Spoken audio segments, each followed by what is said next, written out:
Cette fois, c'est différent. Voilà le slogan officiel du Parlement européen pour le scrutin de mai. Mais il pourrait tout aussi bien s'appliquer aux eurosceptiques.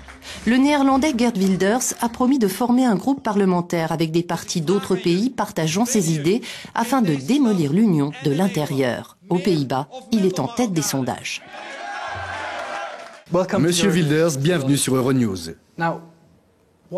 Pourquoi briguer un siège dans un Parlement dont vous voudriez qu'il n'existe pas? Eh bien, tant que le Parlement existe, on ne devrait pas y entendre le seul point de vue des europhiles à Bruxelles aujourd'hui. En un mot, que reprochez-vous à l'Union européenne?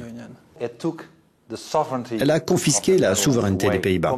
Des commissaires que personne ne connaît aux Pays-Bas, et pire, que personne n'a élus, sont aux commandes aujourd'hui.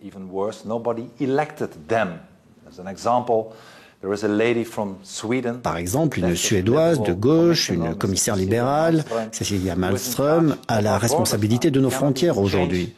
On ne peut même pas modifier, comme on le souhaite, notre manière de gérer l'immigration. L'Union européenne nous coûte très cher. Les Néerlandais sont, par habitant, les plus gros contributeurs de l'Union européenne. Votre formation est en passe de devenir le premier parti des Pays-Bas. Dans d'autres pays, à l'approche des élections européennes, on assiste à une forte poussée des sentiments eurosceptiques. Imaginons un instant que votre parti et les autres obtiennent la majorité. Que feriez-vous?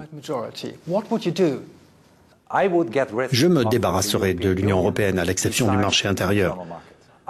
J'aurais voulu que l'Union reste ce qu'elle était à ses débuts, dans les années 50. Une coopération économique avec peut-être, une fois encore, un marché intérieur. Même si nous quittons l'Union, nous voulons que les Pays-Bas gardent un accès au marché intérieur, dont on ne peut que profiter.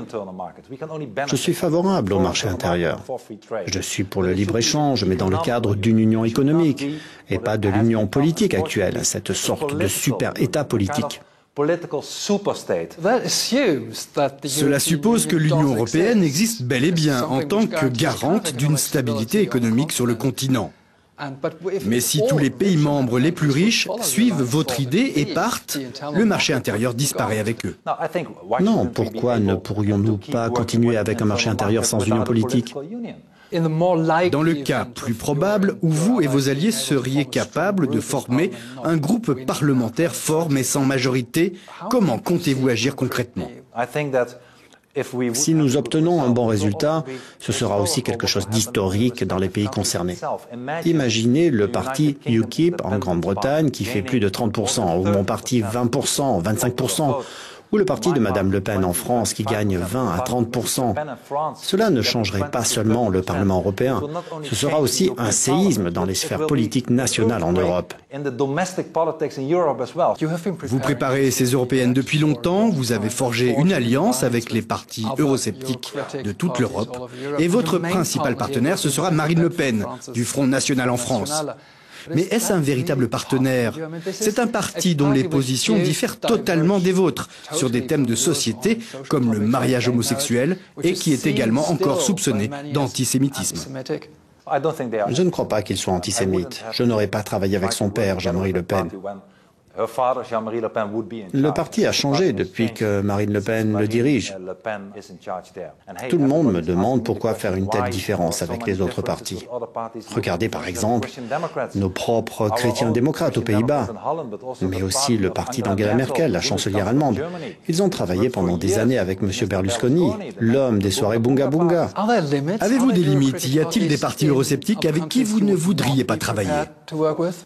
Bien entendu, nous ne travaillerons pas avec les partis qui revendiquent ou au moins font la promotion du racisme et de l'antisémitisme, par exemple le Jobbik en Hongrie ou le Parti national britannique au Royaume-Uni. Mais mes ambitions ne se limitent pas à travailler avec Madame Le Pen. J'aimerais aussi travailler avec M. Farage de UKIP. J'ai beaucoup de respect pour lui. Il m'ouvre la porte de son parti, mais il hésite beaucoup. Il est même réticent à travailler avec le Front National. J'espère qu'après les élections, il y aura encore plus de place pour lui et les autres partis afin de former un groupe plus fort encore que celui qui fait la une aujourd'hui. Vous avez mentionné Marine Le Pen, également Nigel Farage. Tous les deux se sont un peu accrochés il y a 2 semaines. Je sais. avec Nigel Farage accusant Marine Le Pen, pas elle mais son parti, en disant, je cite, « L'antisémitisme est dans l'ADN du FN ».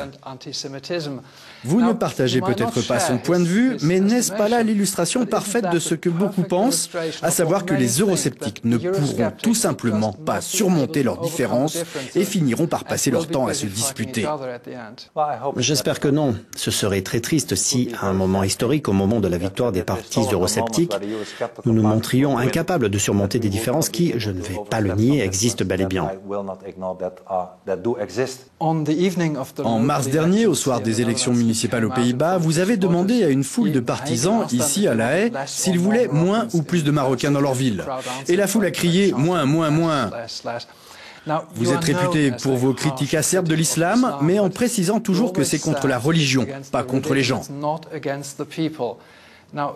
Ma question est, n'avez-vous pas franchi une ligne rouge, n'est-ce pas désormais contre les gens?